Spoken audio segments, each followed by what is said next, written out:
Hi guys, welcome to my YouTube channel. जीव शिक्षा में आप सबका स्वागत है। तो आप सब कैसे हैं? आई होप आप सब अच्छे होंगे, मस्त होंगे, स्वस्थ होंगे। आप सबकी पढ़ाई बेहतर ढंग से चल रही होगी। तो आज हम देखेंगे क्लास 10th के। तो देखिएगा, चैप्टर क्या है, अध्याय 8 है और इस चैप्टर का नाम क्या है, त्रिकोणमिति का परिचय, इंट्रोडक्शन टू ट्रिग्नोमेट्री। तो हम देखेंगे त्रिकोणमिति क्या है। त्रिकोणमिति, ये त्रिकोण मतलब होता है क्या? त्रिभुज। त्रिकोण मतलब त्रिभुज। त्रिभुजों के भुजाएं, त्रिभुज के भुजाओं को मापना ही क्या कहलाता है? त्रिकोणमिति कहलाता है। तो आप लिख सकते हैं त्रिभुज की भुजाओं का, त्रिभुज के भुजाओं को मापना, को नापना ही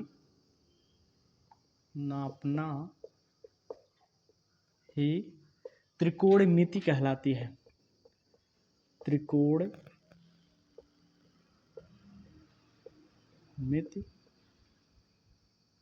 कहलाती है। ठीक है, त्रिकोणमिति किसे कहते हैं? तो जो त्रिकोणमिति होती है वह क्या होता है? त्रिभुज के भुजाओं को नापना। ठीक है, त्रिभुज की भुजाओं को मापना ही क्या कहलाता है? त्रिकोणमिति कहलाता है। देखिएगा, इसमें जो त्रिभुज होंगे, जिसमें जो त्रिभुज होगा वह क्या हो जाएगा? समकोण त्रिभुज होगा। कौन सा त्रिभुज होगा? समकोण त्रिभुज हो जाएगा, राइट एंगल ट्रायंगल हो जाएगा, समकोण त्रिभुज हो जाएगा। ठीक है, समकोण त्रिभुज हो जाएगा। तो समकोण त्रिभुज इस प्रकार से आप बनाए होंगे, इस प्रकार से बनता है समकोण त्रिभुज ना। ठीक है, ए बी सी, ये क्या हो जाएगा? 90 अंश हो जाएगा। यहाँ पर देखिएगा, अगर कोण यहाँ पर थीटा हो, देखिएगा जो लंब होता है, ठीक है, लंब के, देखिए सॉरी, जो कोण होता है थीटा, थीटा के सामने वाली जो भुजा होती है वह क्या होती है? कर्ण, सॉरी, लंब होता है। जो थीटा होता है, जो कोण होता है, ठीक है, जो कोण होता है, कोण के सामने वाली जो भुजा होती है उसे क्या कहते हैं? लंब कहते हैं। तो इसे क्या कहेंगे? ये भुजा क्या हो जाएगी? लंब हो जाएगी। ए बी भुजा क्या हो जाएगी? लंब हो जाएगी। और देखिएगा, जो 90 अंश, जो समकोण होता है, जो 90 अंश होता है, 90 अंश के सामने वाली भुजा क्या होती है? 90 अंश के सामने वाली भुजा, जो 90 अंश के सामने वाली भुजा होती है उसे क्या कहते हैं? उसे कहते हैं कर्ण। ठीक है, इसे क्या कहेंगे? कर्ण कहेंगे। और ये क्या हो जाता है? आधार हो जाता है। क्या हो जाता है? आधार हो जाता है। तो लंब, कर्ण, आधार। तो लंब कब होगा?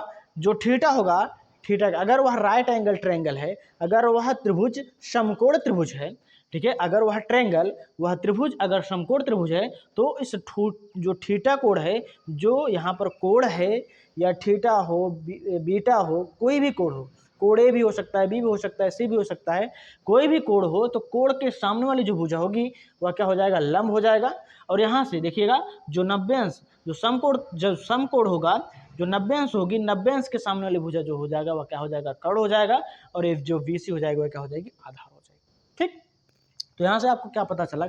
लंब, कर्ण और आधार। अब देखिएगा, यहाँ पर आप राइट एंगल ट्रायंगल में, ठीक है, आप समकोण त्रिभुज में पढ़े हैं क्लास 8 में, कक्षा 8 में या कक्षा 9 में पढ़े होंगे क्या? पाइथागोरस प्रमेय। क्या? पाइथागोरस प्रमेय। तो पाइथागोरस प्रमेय क्या कहता है?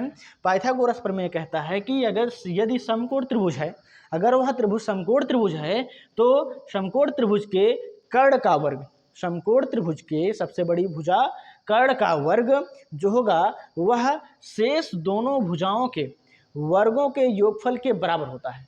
जो कर्ण का वर्ग होता है, जो कर्ण का वर्ग होता है, वह दोनों, शेष दोनों भुजाएं, अर्थात लंब और आधार, लंब और आधार के भुजाओं के वर्गों के योगफल के बराबर होता है। क्या? कर्ण के वर्ग, कर्ण का जो वर्ग होता है वह क्या होता है? लंब का वर्ग प्लस आधार के वर्ग के बराबर होता है। ठीक, यह क्या हो जाएगा? पाइथागोरस प्रमेय। ठीक है, पाइथागोरस थ्योरम। इसके आगे चलते हैं। देखिएगा, यहाँ पर समकोण त्रिभुज, ये समकोण त्रिभुज हो गया। देखिएगा, त्रिकोणमिति का जो रेशियो होता है, त्रिकोणमिति का रेशियो, ठीक है, तो त्रिकोणमिति अनुपात, त्रिकोणमिति अनुपात,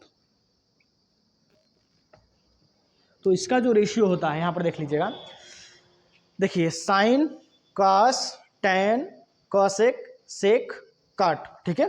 तो साइन थीटा बराबर होता है, देखिएगा अगर ये त्रिभुज, यदि त्रिभुज ए बी सी, ठीक है, एक समकोण त्रिभुज है, ये त्रिभुज ए बी सी, ठीक है, जो कोण बी बराबर क्या है, समकोण है या 90 अंश है, और यहाँ पर कोण सी क्या है, थीटा है। तो देखिएगा यदि त्रिभुज ए बी सी जो है यहाँ पर त्रिभुज है, कोण बी क्या है 90 अंश हो और कोण सी क्या है थीटा हो, तो यहाँ पर क्या हो जाएगा, तो साइन थीटा बराबर हो जाएगा लंब बटे कर्ण, लंब बटे कर्ण हो जाएगा, ठीक है। और काश थीटा बराबर हो जाएगा, काश थीटा बराबर हो जाएगा आधार बटे कर्ण, आधार बटे कर्ण हो जाएगा, ठीक है। उसके बाद हो जाएगा tan थीटा बराबर लंब बटे आधार, क्या हो जाएगा, लंब बटे आधार। उसके बाद हो जाएगा कोसेक थीटा बराबर हो जाएगा कर्ण बटे लंब, कर्ण बटे लंब हो जाएगा, ठीक। सेक थीटा बराबर हो जाएगा आधार बटे कर्ण बटे आधार, और काट थीटा बराबर हो जाएगा काट थीटा, क्या, काट थीटा बराबर हो जाएगा क्या, आधार बटे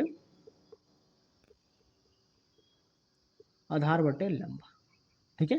काट थीटा बराबर क्या हो जाएगा, आधार बटे लंब। तो आप इसे याद करिएगा, चलिए देखिएगा साइन थीटा बराबर होता है, इसे आप याद करिएगा, साइन थीटा बराबर होता है लंब बटे कर्ण, कॉस थीटा बराबर हो जाता है आधार बटे कर्ण, टेन थीटा बराबर हो जाएगा लंब बटे आधार, कोसेक थीटा बराबर हो जाएगा कर्ण बटे लंब, सेक थीटा बराबर हो जाएगा कर्ण बटे आधार, कॉट थीटा बराबर हो जाएगा आधार बटे लंब के, ठीक है। इसका हम ट्रिक बता दे रहे हैं आप लोगों को, देखिएगा ट्रिक, किसका ट्रिक, त्रिकोणमिति अनुपात का ट्रिक देखिएगा, ठीक है। तो यहां से हो जाएगा लाल बटे कक्का, ठीक है, लाल बटे कक्का। देखिएगा यहाँ पर साइन थीटा हो जाएगा ये, कॉस थीटा हो जाएगा, टैन थीटा हो जाएगा, उसके बाद कोसेक थीटा हो जाएगा, सेक थीटा हो जाएगा, कॉट थीटा हो जाएगा, ठीक।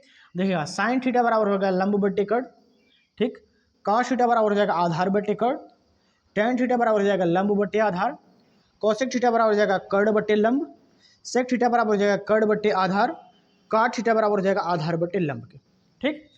तो आप इस ट्रिक को याद कर लीजिएगा, इस ट्रिक के सहायता से आप बता सकते हैं कि त्रिकोणमिति अनुपात जो होता है, त्रिकोणमिति जो रेशियो होता है, साइन का क्या होता है, कॉस का क्या होता है, टैन का क्या होता है, कोसेक का क्या होता है, सेक का क्या होता है, काट का क्या होता है, ठीक है। तो साइन का होता है लंब बटे कर्ण, ठीक है, कॉस का होता है आधार बटे कर्ण, उसके बाद टैन का होता है लंब बटे आधार, कोसेक का होता है कर्ण बटे लंब, सेक का होता है कर्ण बटे आधार, काट का होता है आधार बटे लंब। तो आई होप समझ गए होंगे। तो आप इसका स्क्रीनशॉट ले लीजिए।